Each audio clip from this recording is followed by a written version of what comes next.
to dig into some of our top questions here. And like I said, I feel so bad because I told Joe, like, we want to talk about building airplanes as well, and we really want to, but I'm very excited about the racing. So that's the first question I'm going to ask you about. And just because this is what's on my mind, and I'm sure it's on everybody else's, how do you get into racing? How does it start? Well, for airplane racing, there's a couple of different kinds of racing you can do. There's cross-country air racing, which is pretty easy to get involved in. Anybody can do it. Yeah. There's races like the Air Venture Cup and the Sport Air Racing League, and if anybody wants to go out and do it, all you need is some avgas and an airplane, and you can go out and race. Nice. We've had student pilots, recreational pilots, all the way up to astronauts race in races like that. It's a fun way to get involved. That's I think Sarl's Sport Air Racing League's motto is "Racing for the Rest of Us." It's a pretty inexpensive way of getting involved. So I've been doing that ever since 1998. Participating in the Air Venture Cup and helping organize that race. And then the other one that I've been doing now, I've done it once, is the Reno Air Races. I was a rookie in 2019. Unfortunately, in 2020, we all know what happened and we didn't have the races. Yeah. So lost a little bit of momentum there. But getting involved in Reno is a pretty substantial undertaking. There are multiple different classes that we have at the Reno Air Races. The one that I race in is the sport class, which is for any experimental airplane less than 1,000 cubic inches of displacement for the engine, which is quite a bit, actually. That's a big engine. Yeah. Yeah. My Lancer Legacy has 550 cubic inches, so it's quite a bit under the limit.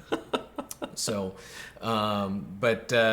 then we also have biplanes. We have T6s. We have Formula One. Trying to think what else. Jet.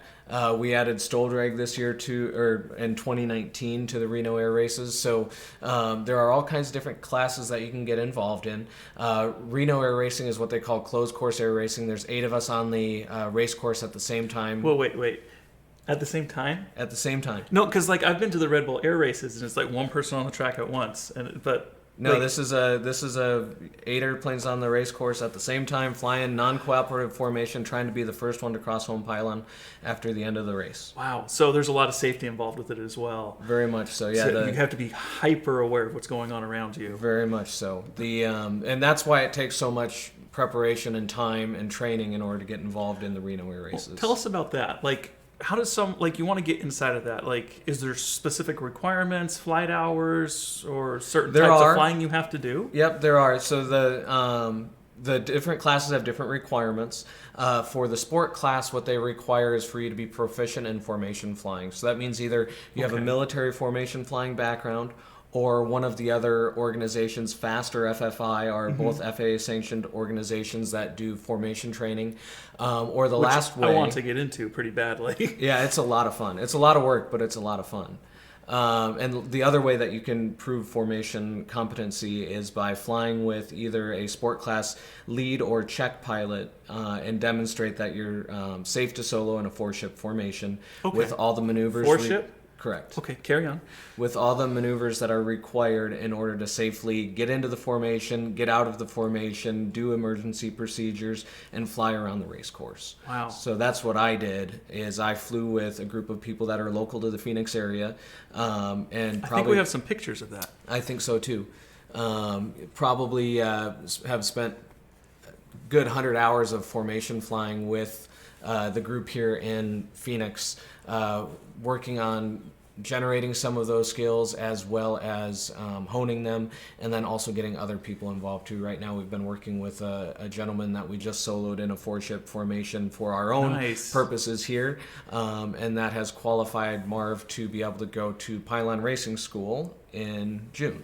Okay, so there's also like you said Pylon Racing School, so there's education as well that you'd have to take to get into like the Reno racing type stuff. Correct. Okay. So any rookie that has not raced before is required to go through Pylon Racing School, which is depending on the class, it's either a 3 or a 7-day event. For sport class, we have you come and do what we call formation warm-up first, and you go out and practice the formation. Okay. And that's 2.5 days. Then there's a day of ground school.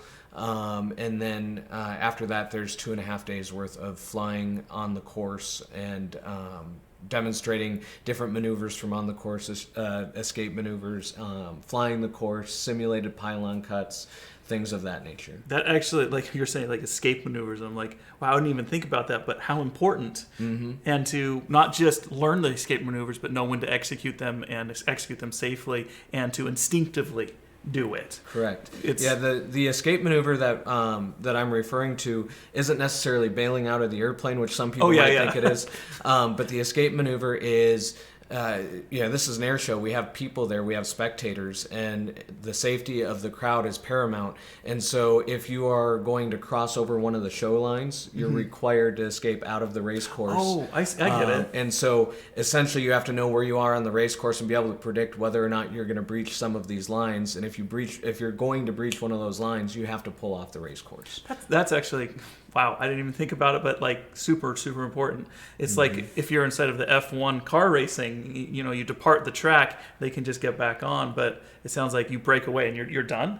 Well, you don't have to be done. You can get back on the race course, but you can imagine this big climb out all the way around the crowd to be able to rejoin. I see. You've lost the race. Avoid already. this box. Stay out of here. If you're Correct. going to break it, you go around, and it's almost like a penalty. Yep, very much. That's a big penalty. You'll get a big talking to afterwards too. That's awesome. We take that pretty seriously. Well, I mean, everything you just told us is awesome. I don't think the penalty's awesome, but there's so much there that I didn't even realize. So thank you for answering that question. That was good.